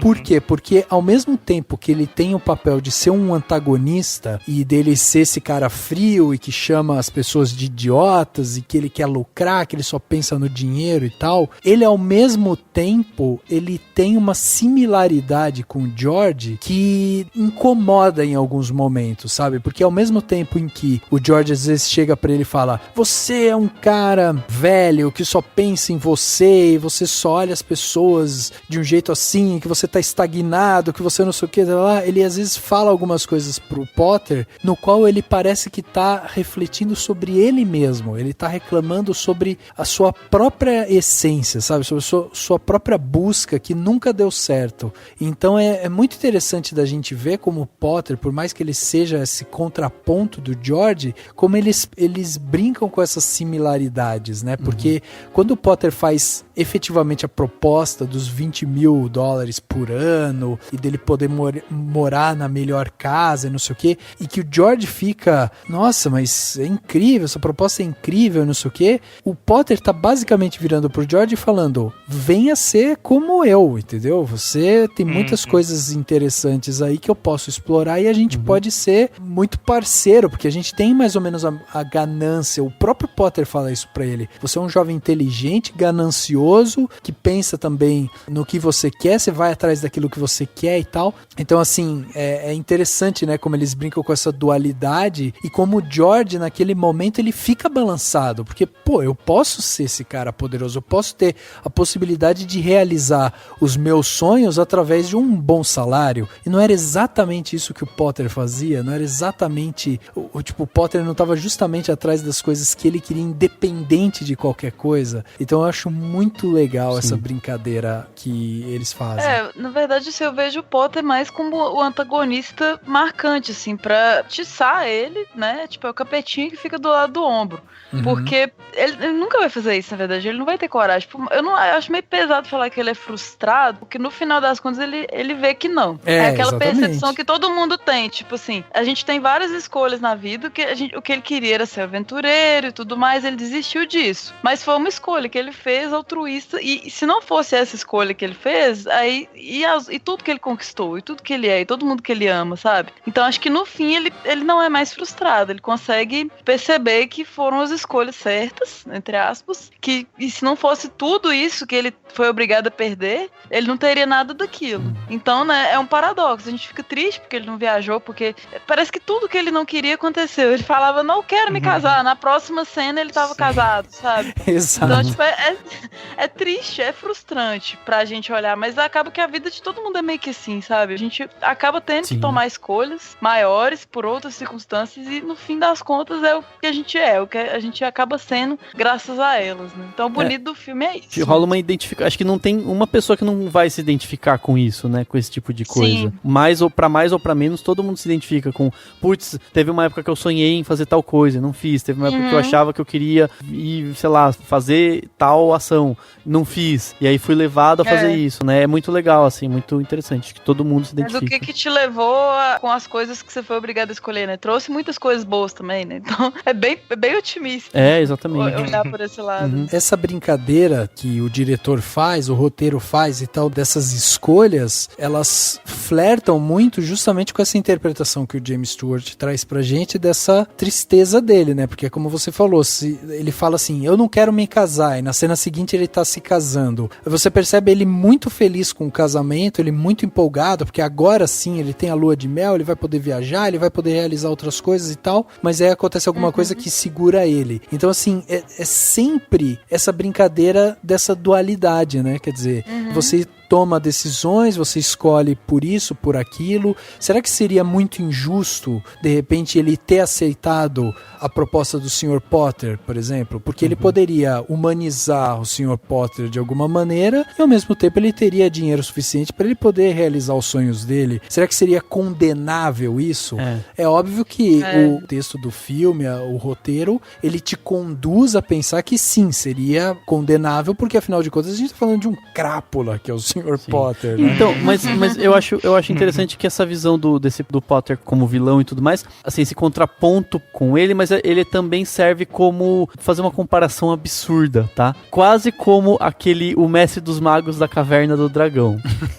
Que o mestre dos magos, no fim, ele se faz de amigo, mas enfim, é porque assim, se a gente for analisar dois momentos, né? O momento em que o George decide ficar, porque se ele for embora, o banco vai ficar sob o controle do Potter, né? Os acionistas decidem que tá tudo bem, desde que ele fique na companhia. Se ele não ficar, lá no banco, o Mr. Potter que vai tomar conta de tudo. Então, nesse momento, o Mr. Potter é um ponto é mais um dos pontos que faz com que o George fique. E se parar pra pensar, ao momento em que o Mr. Potter fica com o envelope de dinheiro e percebe o que ele tá fazendo, claro que a gente sabe que o personagem, na verdade, tá sacaneando e querendo que ele se ferre, entendeu? Mas é um ponto que movimenta pra que chegue naquele momento em que ele ganha todo o dinheiro do pessoal que volta pra ele. Então, de uma certa forma, é como se ele estivesse atuando junto com os anjos, vamos dizer assim, por algo que vai ser bom pra ele, né? Porque, assim, no fim das contas, tudo de ruim que o Potter tenta fazer acaba virando, por algum motivo, algo bom pro George. É, né? Exatamente isso que eu ia falar. Eu não vejo tanto o Sr. Potter como um vilão. Lógico, o filme pinta ele como um crápula, pinta ele como o sacana e tudo mais, mas eu vejo exatamente isso que o Dani falou agora no final. Todos os momentos, o Potter, tudo que ele faz, leva o George a tomar uma decisão que vai beneficiar a comunidade. Então eu não vejo ele como o vilão, eu vejo ele como o mal necessário, entre aspas. Sim. Infelizmente, você vai ter alguém que vai querer ganhar em cima de você, se aproveitar de você de alguma forma, mas tudo isso só vale para você fortalecer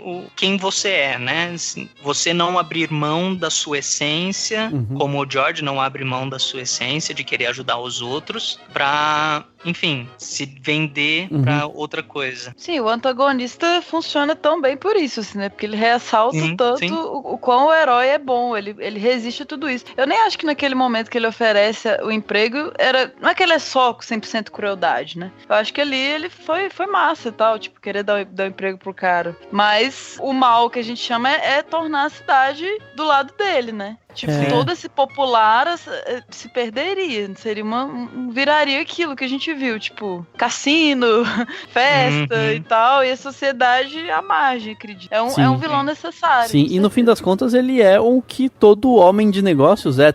Logo no começo ele fala, não sei se é ele ou se é um outro personagem que fala, isso aqui não é uma instituição de caridade. E é um pensamento que todo mundo que tem uma empresa em algum momento tem mesmo, e tem que ter no fim das contas. Que é do tipo, poxa, eu não posso querer fazer isso só pra ajudar ou querer... Não, eu tenho que, enfim, seguir... lucro, eu tenho que poder me manter. Eu tenho que ter lucro e tal, eu tenho que manter tudo isso. Então, assim, ele, na verdade, ele só não não tem o altruísmo de George, entendeu? E até sabe administrar as finanças melhor do que o George, né? Se a gente parar pra pensar. Então, é bem isso, assim, ele é um cara que, tirando ficar com o dinheiro, com os 8 mil, só pra sacanear... sacanagem. Que daí é sacanagem. Mesmo que também é o ápice da sacanagem, depois ele né, não faz mais nada, não dá pra fazer mais nada, mas tirando isso, o resto ele faz, nada é maldade, meu Deus, ele vai... Não, ele é só um cara de negócios que tá tentando crescer como tantos outros, como tanta gente tem por aí. Ele é o a metonímia do capitalismo, é isso? É, exatamente. Exatamente. Perfeito. Ele é isso. Por fora. Adoro figuras de linguagem. Meu passado de literatura, da letras. Oh, I left right in the middle of it. As soon as I got Mary's telegram. Good idea, Ernie. A toast. To my big brother, George, the richest man in town.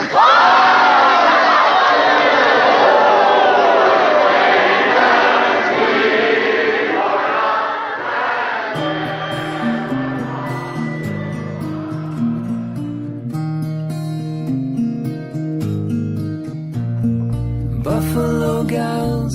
E eu queria conversar também com vocês um pouco sobre justamente o romance, né? Que é um dos grandes pontos da vida do George, talvez o agente motivador dele ali, para que ele realmente pense na vida como algo melhor e tal, quando ele tá vivendo a maré lá dele de azar, de tristeza e tal, enfim. A Mary, né, que é esse par romântico dele, ela, tipo, tem essa função de ser esse porto seguro dele, né? Porque ela, desde o começo, ela também, você passa pela infância dela, já sabe que ela tem essa paixão por ele, sempre teve e tal, e aí ele vai retribuir isso mais pra frente, mas ela representa realmente essa questão do porto seguro. E é interessante da gente pensar na figura da Donna Reed no filme, porque era a representação também da mulher na época do filme, né? A gente tá falando de um filme de 1946, onde basicamente a função da mulher era ficar em casa, cuidar dos filhos e deixar a casa em ordem para que o marido pudesse prosperar no trabalho. Mas guardadas as proporções, considerando a época, eu acho que ela é uma personagem bem bacana, ela é bastante forte, decidida, né? Não sei se... E ela é múltipla nas coisas que ela faz, né? Ela é muito plural, porque ao mesmo tempo que ela tá cuidando dos filhos, na época de guerra mostra que ela tava ajudando, ela tava pintando a casa. Ela que toma atitude da lua de mel, ela que começa a chavecar ele com o disco e, né, e chama ele que coloca o quadrinho, né? Sabe assim, eu acho que é legal isso, assim, considerando a época do filme, até que o filme tá empoderando ela. Não sei se a Estefânia vai concordar. Mas... assim, acho que a gente tem que pensar nas proporções justamente da época que ele foi feito e tudo, mas eu acho que não só ela, eu acho ela teria, claro, uma esposa que faria isso tudo, mas acho que outros personagens também, elas têm uma representatividade curiosa, interessante, tipo a Violet.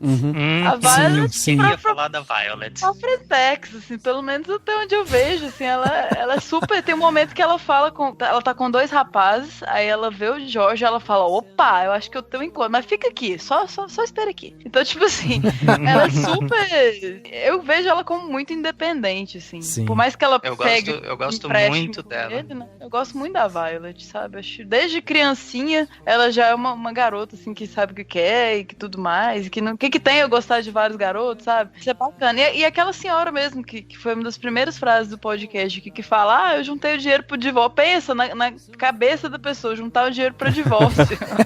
Mas não chegou a se casar. Então ela é muito, assim, eu achei sensacional aquela senhora, sabe? E por mais que a gente veja problemas, assim, por exemplo, que também tem vários filmes que é inevitável, por exemplo, a doméstica deles é uma senhora negra. Que é ela, não é ela? Então, assim, é ela, né? que juntou o dinheiro pro divórcio. Não tenho certeza. Talvez, parece com ela, não tenho certeza se é ela. Ela tem umas falas ótimas no filme também, mas assim, tem essas questões que não tem como, assim, que nesses filmes clássicos vão aparecer, sabe? A gente repara hoje, né, dá um desconto pela época, mas... Mas eu acho que, assim, dentro do que poderia ser, até que ela, né, eles têm uma relação bacana com ela, eles, né, fazem a brincadeira. A figura da mama, né, que fala, né? Sim. Que, enfim, querendo ou não, também é histórica, né, assim, existia mesmo, né, enfim, querendo ou não. Então, passou da escravidão pra uma servidão, né, tipo, não tem jeito, assim, isso mas eu lembro que eu pensei nesse tipo de assunto, assim, quando mostra a realidade imaginária, né, como seria se ele não existisse, e a Mary é uma solteirona que tá na biblioteca da cidade, cuidando e tal. Então, assim, daí aquela visão, né? Tipo, ela com óculos, toda engomadinha, assim, também é uma coisa meio complicada. Mas é bem isso, a gente dá um desconto. Fala, tá bom. E até teatral, acho, né? Ela tá daquele jeito pra gente meio que entender de uma vez, assim, o que ela se tornou, que se tornaria sem o George, né? Como que é o nome da cidade que se passa o... Bedford Falls. Então, porque a sensação que eu tenho é que a própria figura da cidade, né, e tal, ela já é uma coisa também utópica, assim, né, por si só. A cidade, por mais que ela passe por dificuldades, por mais que ela tenha, por exemplo, a figura do próprio banqueiro, que é um cara que controla a cidade e tal, ela tem uma atmosfera ali amigável, uma atmosfera convidativa e tal. Essa própria senhora, que seria, né, a senhora negra, que é empregada deles e tal, a gente tá falando na década de 40 que ainda existia muita segregação racial. Claro. E as primeiras cenas que ela aparece, na verdade, é antes, né? Década de 30. Exato. Né? Não, e ela tá ali muito à vontade, entendeu? Percebe-se, inclusive, que os personagens que interagem com ela tratam ela de uma forma, assim, muito amigável também. Tudo bem, tem lá uma cena que o Harry passa e dá um tapa na bunda dela quando ela tá indo pra cozinha e tal. Mas, logo no começo. Mas, assim, fora isso, toda essa questão, né, dela, de como ela se porta, o fato dela ficar escutando a conversa do pai e do filho enquanto eles estão ali jantando, conversando, e aí eles sabem que ela tá escutando e ela brinca com isso. Em nenhum momento eles são maldosos com ela, sabe, na questão de segregação e tal. Então eu sinto que a própria cidade do filme, ela tem essa questão de ser uma coisa mais amigável. Combina muito com a personagem do George mesmo, sabe? Que é esse personagem amigável, convidativo, que recepciona bem as pessoas, que tem todas essas questões. Então a cidade também acaba sendo mais uma camada na personalidade do personagem principal, entendeu? Só citar mesmo uma curiosidade. Tem uma matéria, vou deixar até o link, né, vai ficar no post do podcast, uma matéria do jornal Daily Mail que fala sobre a cidade de Seneca Falls, que o Capra nunca disse que foi inspiração, mas tudo indica que foi, porque eles falam que tem muitas semelhanças entre essa cidade, é uma cidade que fica no interior do estado de Nova York, perto de Syracuse, enfim, e que daí eles comentam que tem tudo pra ser a inspiração, tudo indica que o Capra se inspirou nessa cidade pra montar a Bedford Falls, que é uma cidade fictícia e tudo mais. E é interessante, assim, tipo, dá até pra pensar no famoso turismo cinematográfico, né, que você fala assim, vou conhecer uma cidade que inspirou o filme, essas coisas assim. Então é bem interessante, assim, de dar uma olhada nas imagens da cidade, nas fotos, nos espaços que tem na cidade, e aí eles vão comparando, né, os ambientes com os reais que tem em Seneca Falls. Só mais uma coisa, um destaque para aquele corvo que aparece. Sim. Que é maravilhoso.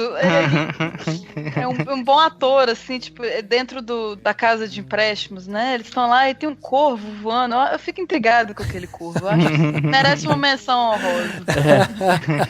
É um item Hitchcockiano, né? Até do filme, né? Boa, é interessante, boa. é verdade. Eu acho mais engraçado disso é como os personagens, não se importam com ele, né? Ele é só um utensílio, tipo, ele tá ali, é um cachorro. Ele é um mascote. Se o filme se passasse num ambiente... Ele simplesmente existe. Se fosse um país tropical, seria um papagaio, mas como é lá em cima, é um corvo, né? Exatamente. Acho que tem um momento também que aparece um esquilo, esse é bem, bem legal, isso dá um ar meio bucólico. Sim. Até pra mostrar que é uma cidadezinha pequenininha mesmo, assim, né? Uma cidadezinha meio... onde se permite fazer isso e tal. Pra gente encerrar esse papo sobre a felicidade não se compra, esse filme entrou agora, faz pouco tempo, no catálogo da Netflix. É um filme que realmente motiva muito. E eu queria saber, assim, de vocês, se vocês acham que esse é um bom filme pra gente assistir nesse momento em que a gente tá. Pré-Natal, pré-final de ano, em meio a uma crise política, econômica, social. É o melhor momento pra assistir o filme. O momento mais adequado. Cara, esse filme pra mim não tem um momento certo. Ele deve ser assistido a qualquer momento que você olhar e falar, puta, meio chateado com umas coisas. Deixa eu assistir a Felicidade Não Se Compra, vai. Quando você pensar em pular daquela ponte, você vai lá e fala, peraí. Tem uma esperança, tem um anjo aqui. Sim. Mas você falou, Rafa, de ser momento de Natal. Eu não sei se eu comentei no começo, quando esse filme saiu e ele não tinha direitos autorais, todo mundo podia passar esse filme. Ele era muito passado na época de Natal. Ele virou tipo um especial de Natal. Era que nem a Lagoa Azul pra sessão da tarde da Globo. Todo Natal passava a Felicidade Não Se Compra. E ele ficou bastante característico dessa época. Eu acho isso bem legal. Sim. E vale citar também que no ano passado foi lançado um Blu-ray, aqueles Blu-ray Platinum, Super, Ultra, Mega Blaster, dos 70 anos, né? Porque foi em 2016 que ele fez 70 anos de lançamento e tal. E, enfim, então, além de estar na Netflix, no formato clássico, no formato preto e branco, eu imagino, não sei, que o Blu-ray tem as duas versões, né? A versão em preto e branco, a versão colorida, pra quem... Eu torço pra que não, cara. Eu torço pra que não tenha. Não pode, não. Mas eu acho que tem. Eu assistia a versão colorida e é sofrível. Não, Nossa senhora, então, mas pelo menos... Poucos filmes me deixaram tão tristes. Pelo menos com as duas versões já, assim, é menos pior, né? Pelo menos dá pra... Você pode optar por não ver. Pelo menos você tem a escolha, né? Isso, mas enfim, tem essa edição e tal, e então é legal que ele é fácil de ser encontrado pra quem quiser comprar e fácil de assistir por estar na Netflix e tal, acho que... E voltou faz muito pouco tempo, porque até pouco tempo atrás eu procurei e não tinha. Cara, legal saber dessa versão de Blu-ray. Acho que eu vou... Tomara que meu pai não ouça, mas acho que eu vou comprar pra ele de Natal. Olha aí! Uma boa ideia. É um ótimo presente. Nossa, ótima ideia mesmo. Ele é apaixonado por esse filme, ele é apaixonado mesmo. E é uma ótima dica de presente de Natal mesmo, né? Então, olha aí, legal. Sim. It's a wonderful life. It's a wonderful life. It's a wonderful life.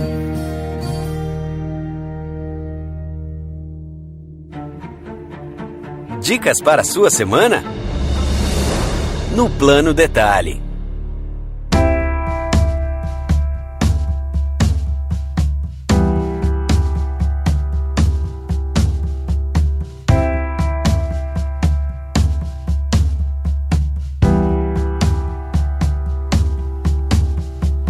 Chegando aqui em mais um Plano Detalhe, aquele momento gostoso do nosso podcast, onde vamos dar aquela dica para você curtir melhor a sua semana e o seu feriado, né? Afinal de contas, as pessoas que estão escutando esse podcast, às vezes está no meio do feriado agora em novembro, né? Então fica aqui as nossas dicas maravilhosas para você poder aproveitar ainda mais seu feriado, seu descanso e tal. E Dani, vamos começar com você dessa vez, né? Afinal de contas, no último podcast você teve um tempo para esperar, para pensar, mas agora eu quero na lata, assim, ó. Qual que é o seu plano de detalhe, Dani? Documentário da Leandra Leal chamado Divinas Divas. Pronto, acabou. Não, brincadeira. Uau!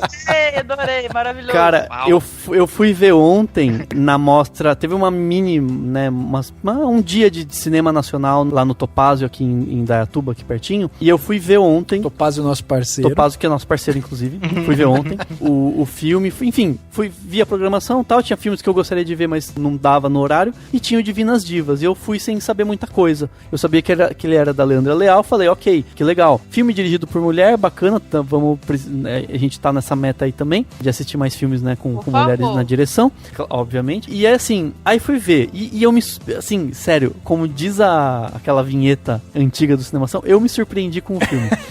Porque é incrível, assim, o filme, como ele é humano, é um documentário, eu fiquei na dúvida, fui sem saber mesmo, assim, eu fiquei, peraí, é um documentário, eu achava que era um documentário com um pouco de ficção, enfim, não é. É um documentário sobre as travestis / transgênero / o que for, até elas brincam, falam assim, naquela época não tinha esses nomes, era tudo travesti mesmo, não, né, e cada uma tem uma relação diferente, mas enfim. Mas essencialmente eram as travestis que estavam no teatro, que era comandado inclusive pela Ângela Leal, né, a mãe da Leandra Leal, e que a Leandra Leal cresceu indo pra esse teatro, e elas faziam essas performances lá no Rio de Janeiro e tal, e elas vão contando a vida delas delas e contando desde dilemas até a trajetória e mostrando que elas viveram. Tem histórias espetaculares, só de você imaginar, sabe? As que foi pra Nova York e viveu a realidade lá na década de 70, de 60. Assim, história incrível, e basicamente ele vai mostrando os ensaios e a preparação dessas travestis que já são septuagenárias, né? Ou travestis, drag queens, enfim, tem vários, cada uma se encaixa mesmo hoje, né? Em nomenclaturas diferentes. E elas, pra esse espetáculo que eles montaram lá no Rio de Janeiro, justamente para celebrar esses 70 anos praticamente de todas, né? E é incrível como ele é humano, assim, sabe? Ele mostra, sabe, aquela coisa de você ver, tipo, é muito lindo, sabe? O envelhecimento, corpos, né, de pessoas que envelheceram e que viveram vidas super incríveis, tão diferentes, numa época em que tudo dá a entender que devia ser até melhor, sabe? Pra alguém ser travesti, ou drag, ou qualquer que seja, naquela época, em plena ditadura militar, né? Enfim, mesmo com tudo, parece que hoje, a impressão que dá, né? A gente olhando, assim, dá a impressão que até hoje deve ser mais difícil, porque hoje tem mais gente enchendo o saco e tal, e naquela época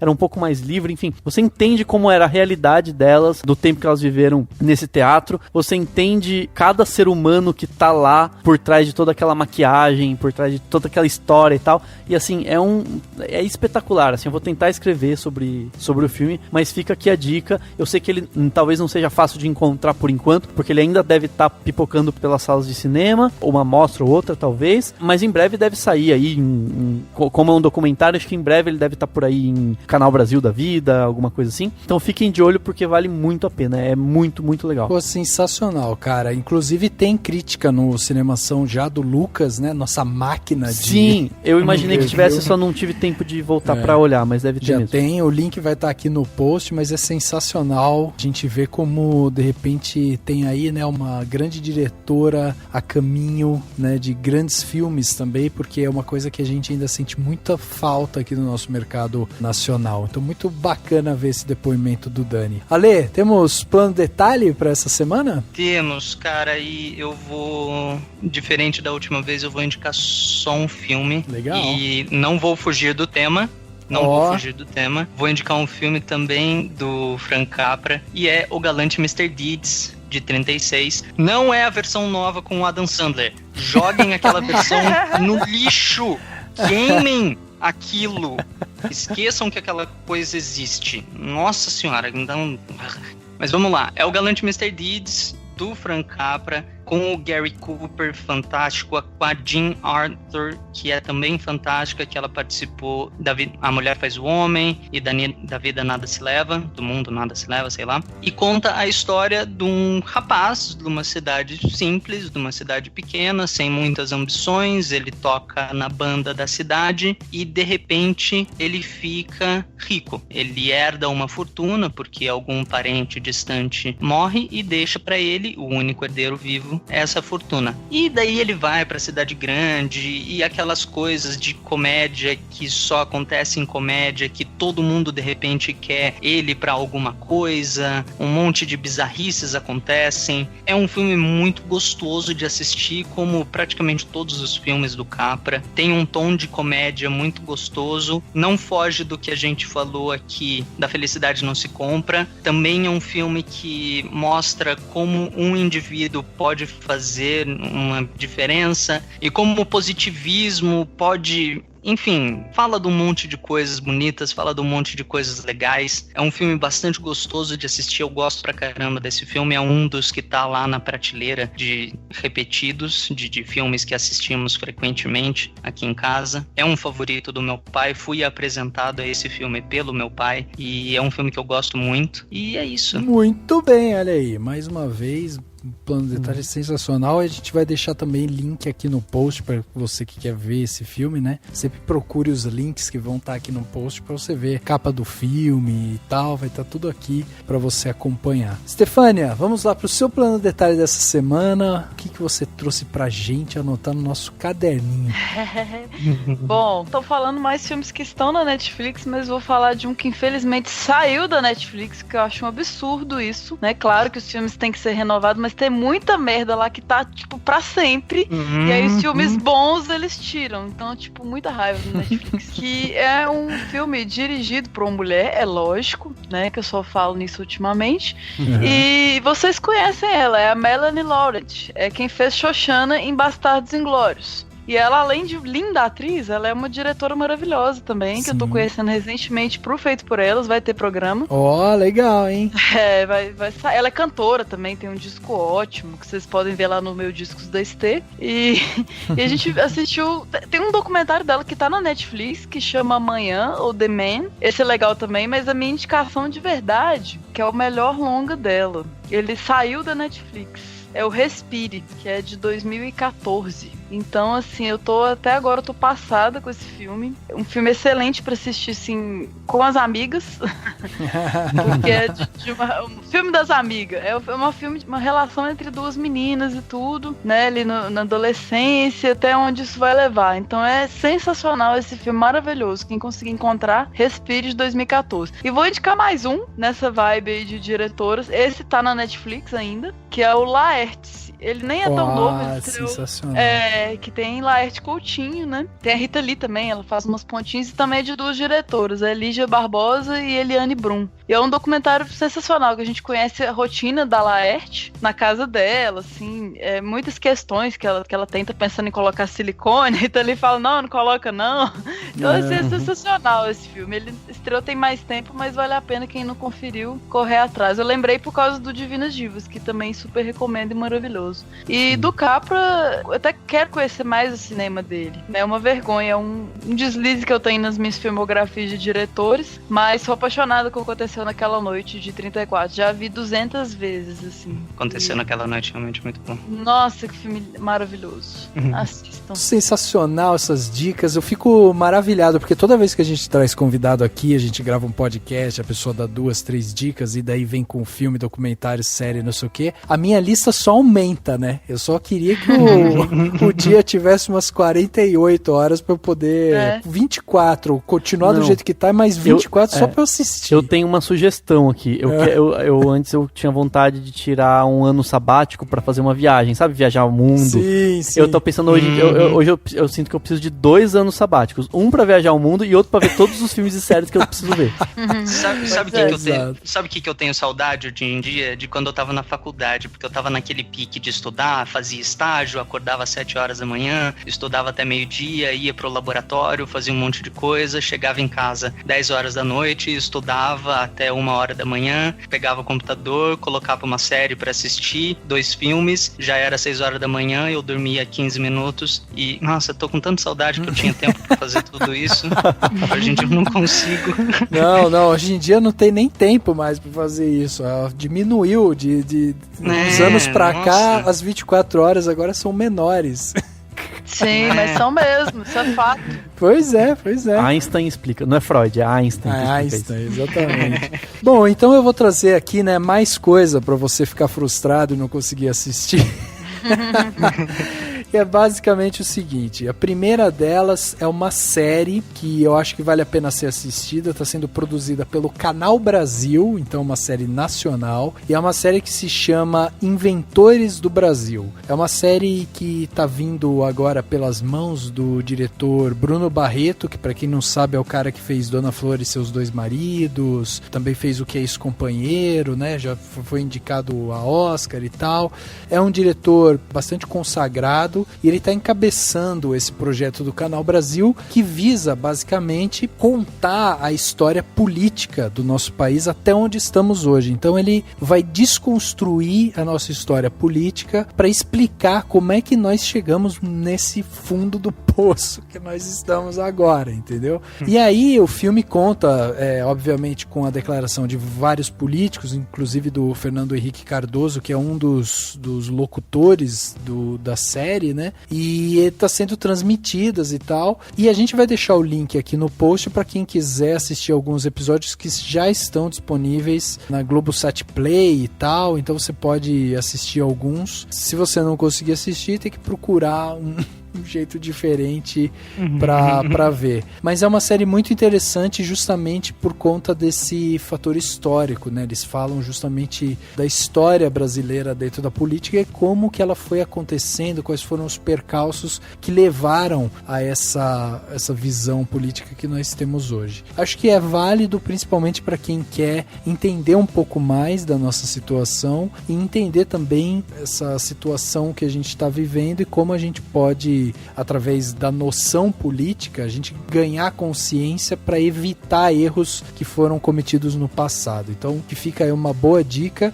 E a outra é de um podcast que inclusive foi sugerido aqui pelo meu grande amigo Daniel Cury, que é o Iconicast, que é um podcast sensacional aí, principalmente voltado para as pessoas que trabalham na minha área de design, ilustração, produção de vídeo e tal, mas é um podcast muito bacana e o episódio que eu estou sugerindo hoje aqui para vocês iniciarem o Iconicast é o Como Ser um Nômade Digital, o episódio 34. O Dani me apresentou esse podcast por esse episódio, eu escutei, achei sensacional, porque ultimamente eu tenho lido muito sobre isso, tenho visto muito como que é essa coisa do nômade digital. Você não quer ser o George Bailey e ficar na cidadezinha. Porque eu quero viajar o mundo e construir pontes depois e edifícios de 100 andares.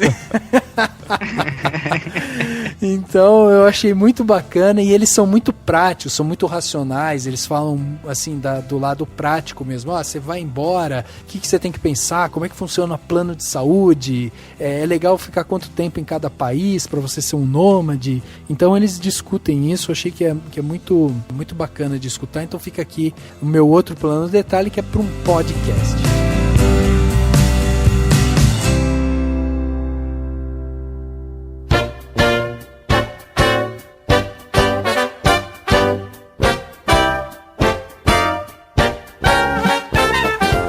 Chegando ao final de mais um podcast, agora o podcast Animação 253, olha aí, falamos dessa vez sobre um clássico do cinema, A Felicidade Não Se Compra, um filme que é para vir aquecer o seu coração, para que você possa, de agora até o final do ano, renovar suas esperanças, sua vontade de fazer as coisas acontecerem e que isso tudo ajude você, né, a encontrar sempre um caminho melhor para você mesmo. Então eu acho que esse filme é um sopro de esperança pra gente e eu acho que ele é altamente recomendado. E eu tenho que agradecer aqui, né, principalmente a participação aí da Estefânia, que veio emprestada lá do Feito por Elas, do Cinematório. Opa. Agora. Mais uma vez uma participação sensacional, a gente adora ter você aqui e certamente... Ô, gente, obrigada, valeu demais. Você vai estar aqui em breve, viu? Já tô sentindo isso.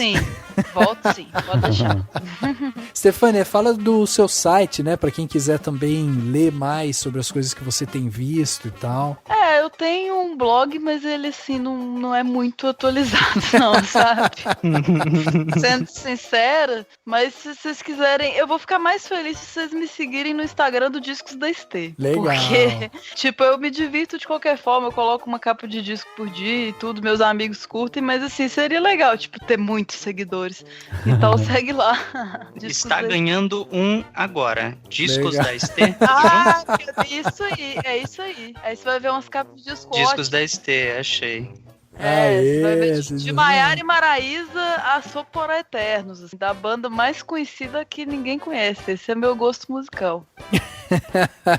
Sensacional. Bacana, porque eu gosto muito de música também. Por isso que eu já estou bom, aqui. Já valeu, já. Você tem Therion, Jesus. Aí. Ganhou um fiel seguidor. Então. Pronto, fechou. Muito legal. Ale, obrigado também pela sua participação, né? E quem quiser ouvir mais aí do Ale, das dicas do Ale, vai onde, hein, Ale? No dicasdoale.com? Não. Aqui no site do Cinemação mesmo. Procura lá o podcast Indicação. Somos 3. Sou eu, o Bruno Pupo e o irmão, nosso querido locutor aqui, o irmão do Rafael Arinelli, o Guilherme Arinelli. E nós damos dicas de filme para aumentar essa sua lista que não tem fim e que você precisa de mais 86 horas por dia. só para manter atualizado, para não ganhar mais filmes. A gente escolhe temas, a gente dá dicas de filmes, a gente tem uma conversa bastante relaxada, a gente não dá spoilers, né? A gente tenta manter umas dicas bastante assim, para te instigar mesmo a assistir o filme. É bastante divertido, a gente tá concluindo agora o nosso segundo ano, a gente, aliás, acabou de fazer 2 anos e estamos só começando. Ano que vem vai ter muito mais e uns temas muito legais que eu já programei para ano que vem. Sensacional, Show de bola, valeu, Ale, brigadão, Estê. Valeu. Enfim, mais um podcast super legal. E, cara, eu tava pensando numa coisa pra finalizar. Ai, meu Deus, preste atenção. Ai, It's Jesus. a Wonderful Life virou A Felicidade Não Se Compra. Vertigo virou Um Corpo que Cai. Mr. Smith Goes to Washington virou A Mulher Faz o Homem. Pelo amor de Deus, eu espero que em algum momento alguém traga esses tradutores de volta, porque essas traduções eram as melhores, cara. É muito bom. Sim. A gente precisa ter isso de volta. A gente fala isso direto lá no Indicação, que tem uns filmes assim, que o nome em inglês é tudo bem, é super efetivo em inglês, mas vem a tradução, vem uma porcaria, conta metade do filme no título, umas coisas assim asquerosas, e os títulos traduzidos de antigamente eram muito melhores. Era sensacional, eu quero de volta esses tradutores aí, e é isso, obrigado e até semana que vem. Muito obrigado, gente, até mais. Valeu. O podcast Cinemação 253 fica por aqui e a gente se vê no próximo.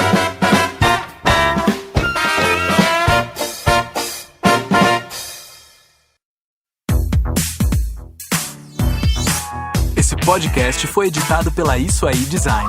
Tudo isso é forma com função. É design estratégico. É isso aí.